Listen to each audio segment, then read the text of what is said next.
Before we leave this topic, I wanted to give a little more information about that film clip we used, archival stuff of Mississippi River steamboats, because it has its own story, although it took a little bit of digging to find it. It's one of the fun things about doing history programs, ordering film from the National Archives. Not just getting what you asked for, but getting everything else on the reel. And that's how we came across these unlabeled scenes. Now, it's always handy to have riverboat footage in this town, but the next shot? The Eads Bridge. Hey, this is our town. Now we really have questions, because you don't film this sort of thing for nothing.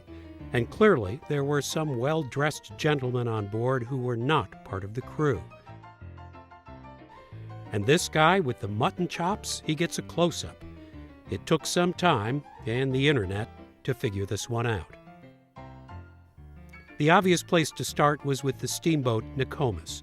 It belonged to the Mississippi River Commission, tasked with improving the river from Minnesota to New Orleans. This towboat was brought to St. Louis in 1916.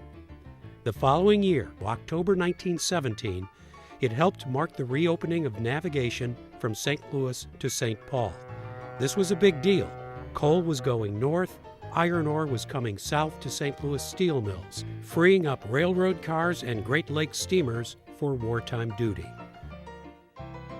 Once we nailed down the date, the newspaper reports filled in the details.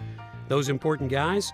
Officials from Minneapolis, St. Paul, and St. Louis, including Mayor Keel. And the guest of honor? This man, Secretary of Commerce William Cox Redfield. That's the Secretary of Commerce's flag flying on the towboat. Other boats blew their whistles as he passed. Now, this was years before the lock and dam system was built.